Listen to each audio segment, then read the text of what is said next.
What up, guys? Hello. Yeah. Yeah. So, 604, Don't Look Now. Is anyone else really, confused as Beck? Yeah. I know we are. I mean, we're not complaining about tonight's episode. No, tonight's episode was good. It's just that, given the fact that we've been told that Chuckarooski is A, and that only Chuckarooski is A, one is compelled to think that either Chuck's not dead, Or Chuck's not A. or Chuck's not A. Because, I mean, you can't sit there and say Charles is A. If And somebody then is not just have it be using the Charles. name Charles. Right. I'm completely convinced that Marlene King hates us. Well, if tonight's episode didn't give you sort of an assumption, I'll go out on a limb and say this, that Chuck is not Jason's twin, considering he's 15 months older, then I don't know what else is going to let anybody else determine that he's not his twin. But apparently he was trouble from an early age. They were scared for their safety and put him in Radley. And moved to Rosewood after he was admitted. Therefore, ergo, no one knows who Charles is. True. So, again, we really didn't get answers. Just more Backhanded questions. answers. Yeah. Because we got an answer that, okay, Chuck was mentally Unstable. They sent him to Radley. They moved to Rosewood after he was already there, diminishing the fact that anyone would remember him. So that question was answered, but that really wasn't a question. They're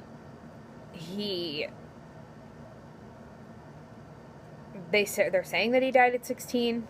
He killed himself via taking pills at 16 years old. But here's the thing, though. That we're hearing what Mr. De Laurentiis supposedly knows. Right. We don't have any real concrete answers. Like, this is definitely what happened. Because according to Mr. D, he was cremated after killing himself via pills at 16. But yet his grave, I'll go out and say, I'm not going to say his grave, I'm going to say his headstone is in Aunt Carol's yard. Yeah, his headstone is at Aunt Carol's yard. But here's the problem. Did she put that there for an alibi? Like, to say that he was really right. And granted, dead. I realize roots were growing around it, but We're not saying that it was planted, like, recently, but when he supposedly died, could she have done that to make... Because I'm sure that... Okay, yeah, there was Aunt Carol, but I'm sure that there was other fucking family. And not only that, would have but known okay, about we see a flashback to Jason after we find out where he was when he blasted down an elevator shaft and left the hospital. He went to Aunt Carol's house to stay there because the hospital wasn't safe, but Aunt Carol, who was dead, had a safe residence. And she never questioned, like, why he... Hey, why you out of the hospital there, bud? But in the meantime, he hears glass breaking in the kitchen, and she says that it was the wind. So I don't think it was glass breaking in the kitchen. I think it was the screen door closing. Whatever it was. I thought it was glass breaking. Perhaps it was a screen door closing. Whatever. I don't know. I'm just more confused now. And I kept having these weird vibes from that episode. That it was like a dreamlike episode. Yeah, every one of them kept having fucking flashbacks. I mean, we did see a little bit of kind of maybe sort of what happened in the dollhouse. A little bit. We did get one thing answered. We know that why Arya's hair was cut and her hair was dyed. Mm-hmm. And her hair was dyed. Thanks, Chuckarino. I don't know. I just... Really quick, Miley Cyrus, you need to go away. Be gone.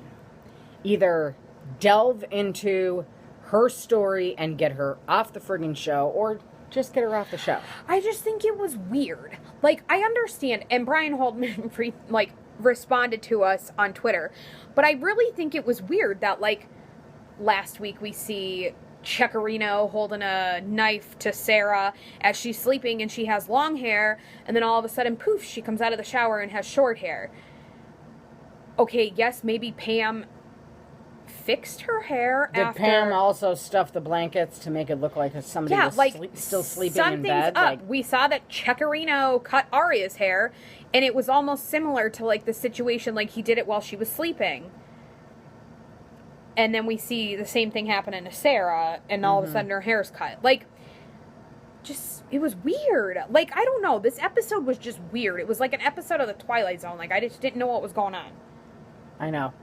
I got, like, a really weird vibe. It was a very, very twisted kind of episode. Just bizarre. Yeah. Good, yet bizarre. Just gonna go out on a limb here, and I'm gonna say I fucking love Caleb. I love him, and that is the end of it. So an investment firm purchases Radley.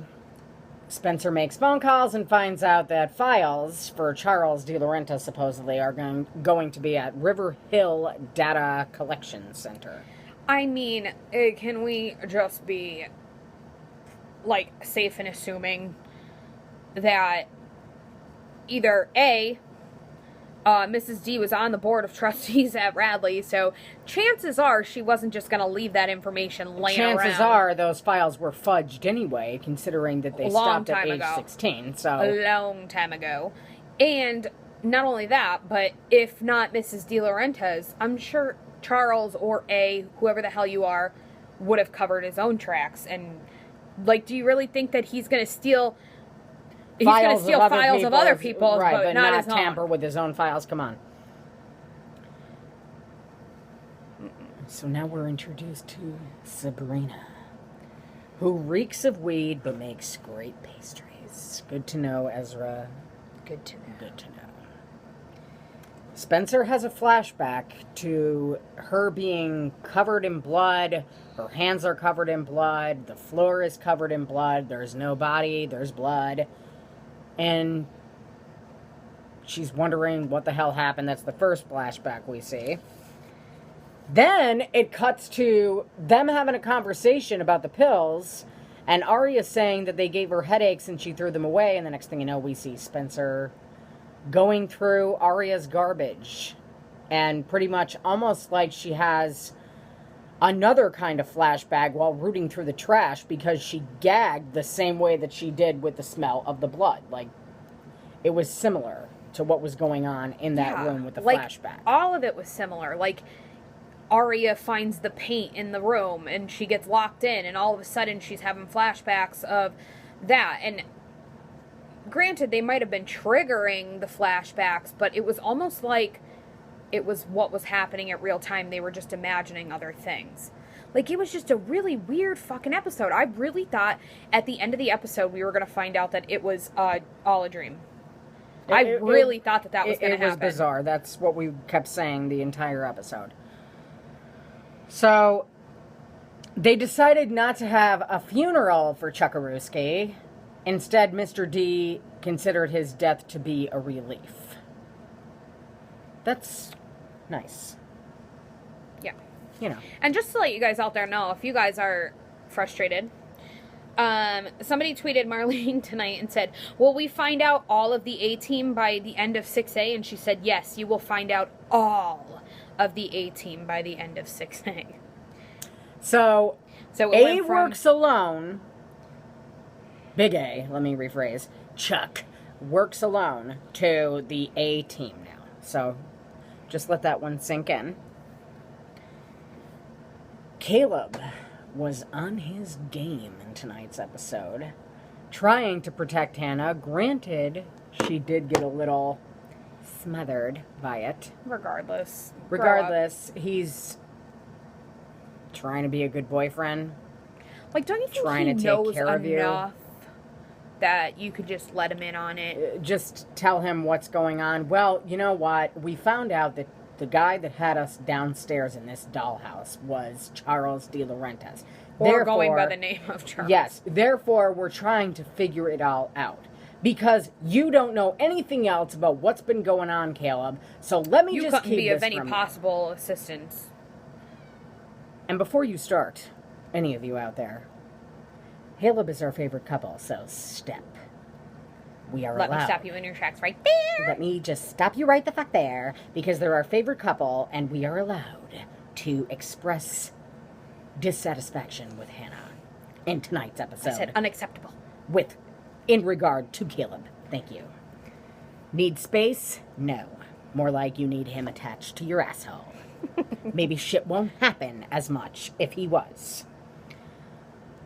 Okay, so Pam comes in and tells Emily that they need to have a talk, and tells her that she found Sarah on the fucking roof staring into the sky. Kind of like, oblivious. Charlie. Just staring into the sun. What the fuck? Okay, granted, you didn't see the sun in 2 years. But, yeah, okay. Yeah. Okay. You haven't seen the sun in 2 years, but you've been looking at it for the past week. We see Aria goes to develop her film, and those friggin' pictures of that doll were creepy as hell. Thank you. Diet now or lose it all. You're my doll, bitch. Blah, blah, blah, blah, blah. Chuck, chuck, chuck. Which doesn't make any sense to me. Why? If Charles is in fact A, and Charles is in fact the one that was dead psycho because his family sent him away for sinking his sister in the bathtub, whatever the hell, scalding hot water. Trying to boil her like a lobster in the bathtub while Mrs. D was outside in the garden hanging all the clothes, and Mr. D was friggin' grilling on the grill, and Allie was being boiled upstairs. That was the first thing that they've ever witnessed him do. They've never seen any kind of suspicious behavior before that to not leave him alone with her. Yeah. That was the first thing. He decided to jump the gun and just fucking put her right. Out of the blue, he decided to do that. Because prior to that, he held her in his arms and he was like, oh, I just love my baby sister. I feel like what's going to happen is, I feel like it was somebody else that did it and Charles was wrongfully accused. If that's the case and Charles really was sent away or whatever, and he was standing there looking at the bathtub while she's in there, whatever. Well, a kid's not going to know how to react to that, first of all. No. Like, they're not going to be like, oh my god, I need to save her. Like, you know what I mean? A kid's not going to have the mentality to say that. But I feel like maybe if that was the case, then maybe that's why Charles is so pissed off now. Because he was wrongfully accused and sent tossed into Radley. An insane asylum. Yeah. But, another thing, why the hell, if you're so pissed off that these people sent you away and, oh my god, these girls were in diapers. These girls were Allison's age when all this shit was happening. What the hell did... That's what I was saying in that one unanswered question video. What the hell did they do? How in the hell would he even know who they are if, in fact, it's Chuck? If, in fact, he was sent to Radley. How does he know who these girls are? It does not make an ounce of sense whatsoever. Nope. Not one iota. Is that how you say it? Iota? Yeah. Iota. Yeah. It doesn't. It makes no sense. Like, why are you going after these girls? They were the same age as Allison. And if you really were sent away at that time, Allie was still in diapers. Did these girls fucking... Did they spit up their formula on you? Like honestly. What's going on? Throw sand at you on the playground? Like, I just don't get it. They wouldn't even be old enough to exactly. That's what I'm saying. Like, I don't understand it. Doesn't make any sense. But all in all, tonight was not a terrible episode. It's just I'm a little bit more confused now than ever, so. Yes. Get it? Got it? Good. We love you to death. We're on it. We're on it. You might want to partake. Other than that, we'll see you soon. Peace.